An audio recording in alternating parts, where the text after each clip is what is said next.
So, hey, sorry about these bandages. I just got back from donating platelets.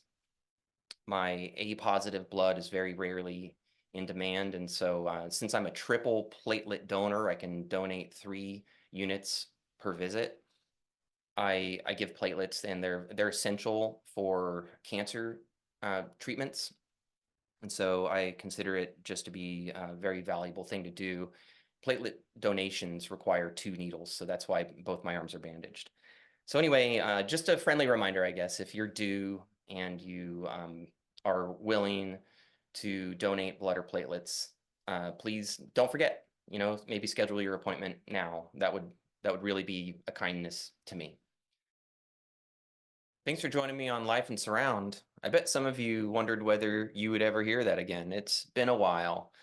I've been making some very important life decisions this year, 2024. I'm trying to lean hard into my values, and sometimes that comes at a cost. So I can't say that life is easier for me, but I'm pushing toward my values, and that is making me happier. But life can be pretty tough when you choose to do that. So anyway, I'm here. I've really been struggling with like the commercialism involved in the music industry. And I know that the point of this channel is the enjoyment of music. And that in and of itself is inherently a pure and holy and wonderful thing. And in order for music to be produced well, it does have a price tag. And so, we do need to support it as patrons. But like with the whole locked in mega box sets type of thing, like Blu-rays are either locked in box sets a lot of the time, or artists choose just to do like a streaming exclusive type of thing. So Joe Satriani's Surfing with the Alien, I would love that on Blu-ray. Megadeth, Rust in Peace, Countdown to Extinction, would love those on Blu-ray. But so between like a lot of favorite titles just being really locked on streaming platforms only, or in mega box sets, or to be perfectly honest with you, my surround music collection does not mirror very closely my overall musical preferences and my collection. So if you were to take a look through my CD collection or my LP collection, they don't bear much resemblance to my surround music collection. Now, the bright side there, because I like to hunt the good stuff and I always like to look on the bright side, um, the surround music loving hobby has exposed me to a lot of music that I probably wouldn't have given a chance to otherwise. And, so I do have these gems in my collection that I'm really, really grateful for, that I wouldn't have pursued, just given like my actual preferences at the time. But like I'm going through my collection right now, my multi-channel music collection, and I'm setting aside a lot of it just to give away or to sell, just because I think I'm just never going to listen to it again. We only have so much time in each day and ultimately in our lifetimes, and there is this point at which you'll never listen to some titles again. So I'm just trying to clear some storage area, trying to tidy up my house, hopefully earn a little cash on the side, send some titles on to people that may really enjoy them. Okay, so today's video, which you can tell from the title, is about Bruce Dickinson. So I'm a member at quadraphonicquad.com, and I get people asking a lot if I mention any sort of like labels or resources online, like if I am affiliated or whatever. I am not affiliated with quadraphonicquad.com. I am a supporting member. And so, but it's a very valuable resource. And so if you love multi-channel music, you really need to be on there. You don't even need to be a supporting member. And a lot of the content is available to the public anyway. So you can just, Google it and enjoy the content as a guest. Okay. But I love quadraphonicquad.com. And recently, somebody that I know from there Plot. Don't know him personally, but I have seen plenty of his posting over the years. And so I'm just grateful that he posted this bit of news. It's from Bruce Dickinson. His post says, quoting Bruce, "It's been a very busy year of mixing things. Also, we're doing the back catalog as well. So we've just done, in fact, this week, mixing the Dolby Atmos version of Skunkworks. We've remixed it, and we're going to be doing the same thing for all of my back catalog, so Balls to Picasso and all the other albums. So just to kind of show off my bona fides, like I love Skunkworks plenty, okay? It is among my favorite Bruce Dickinson and or Iron Maiden records. And I actually happen to like the original stereo mix just fine. It's a dark album, and the original mix brings plenty of power and darkness for me. But I am certainly intrigued by how they may seek to give more breathing room to certain parts and maybe even like up the ante on the power of the album. And then another person that I know from Quadraphonic Quad, again, I digitally, I cyber know them, Haiku Bass. In fact, I think he's the guy that curates the running list of surround titles for every year. So I have shown you his content on this channel before, and I'm very, very grateful for his contributions to the multi-channel music community. He posted a more elaborate snippet of this same interview where Bruce says, "We're in the middle of doing Dolby Atmos mixes for all my back catalog, and that requires quite a lot of stuff because we're not just remixing, we're also, what's the expression, reimagining some of the albums. So some of the albums that should have been, frankly, a bit heavier, like Balls to Picasso, we can stick some new stuff on, and there's some stuff that didn't get mixed onto the album that was recorded, so we can take a view on that as well." I'd just done an Atmos mix of Skunkworks with the blessing of the LP's original producer, Jack Endino, and it sounds brilliant. So since he mentioned Balls to Picasso, I'll just show off the DVD audio.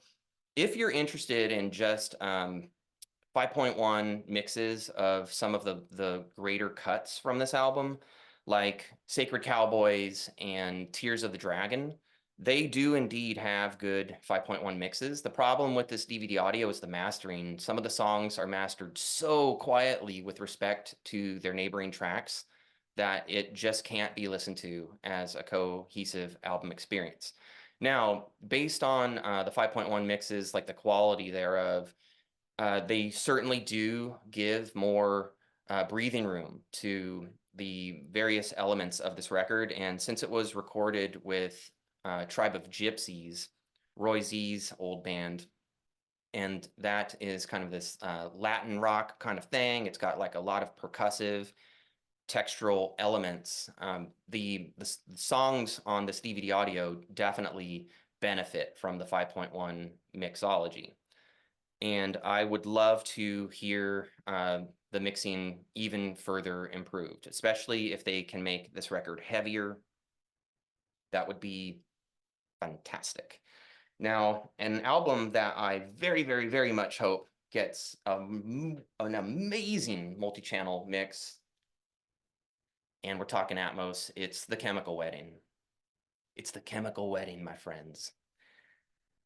This is not only the greatest Bruce Dickinson album by a long shot, being based on the occultic writings of William Blake. It's just absolutely, absolutely submerged in utter darkness with just a little glimmer of hope every now and then that the new Jerusalem will be reformed and that the king will come again, Uther Pendragon, purifying the land with his Beltane fires. Like, this record is just so metal. It's so metal. And it's already just freaking heavy. In fact, Bruce didn't allow for the accident of birth to be recorded and mixed as heavily as the producer wished it had been done, and considered it a mistake later on, and so allowed for just full control of the heaviness of the Chemical Wedding to be given over. I think it was to Roy Z.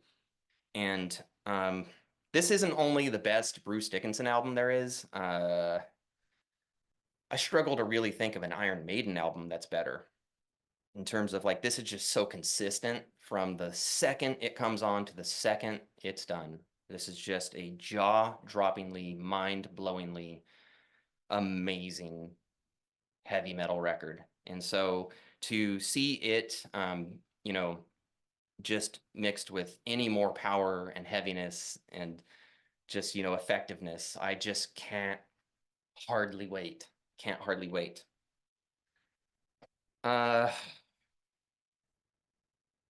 Bit of a commentary, I guess, on the rest of Bruce's records. I consider Tattooed Millionaire, Tyranny of Souls, and the new one, Mandrake Project, all to be various kinds of inconsistent. And so for me, like, the ones that I'm really hoping to get a much better experience out of are Chemical Wedding, Skunkworks, and Accident of Birth. So there's hope for that. Bruce seems excited, and the original producer from this article seems excited, so that's a good sign. It will remain to be seen. Will these remixes, these reimaginings, be released in mega box sets? I could see going in for Chemical Wedding easily, and then I'd have to just really make a judgment call on the other albums. Will they be locked on to a streaming service? You know, will they be locked onto Apple Music, Tidal, Amazon Music? Will they receive an affordable Blu-ray release, like a CD Blu-ray combo or standalone Blu-ray? Just don't know. And so if I were just to make a prediction based on industry trends, I would prepare you to have to enjoy these albums streaming only. So that's my prediction, while my hope is some sort of affordable Blu-ray release. So, hey, sorry about these bandages. I just got back from donating platelets. My A positive blood is very rarely in demand, and so since I'm a triple platelet donor, I can donate 3 units per visit. I give platelets, and they're essential for cancer treatments, and so I consider it just to be a very valuable thing to do. Just a friendly reminder, I guess, if you're due and you are willing to donate blood or platelets, please don't forget. You know, maybe schedule your appointment now. That would really be a kindness to me. I won't go into the reasons why I care very much about blood donation. So anyway, Bruce Dickinson, the back catalog, you know, like Fish is doing. I'm really encouraged by this trend of artists going back and redoing their catalogs in Atmos. I wish Rush would do it. It would be amazing if Iron Maiden did it, especially albums like Number of the Beast, Peace of Mind, Power Slave, Seventh Son. Like, come on. Oh, especially Seventh Son, all those textures, Somewhere in Time, all those, you know, synthesizer and guitar textures. So anyhow, I'm very excited about this news. It kind of broke me out of my hiatus because I was that excited. And just a comment on this shirt, because I've gotten a lot of comments on it just wearing it today.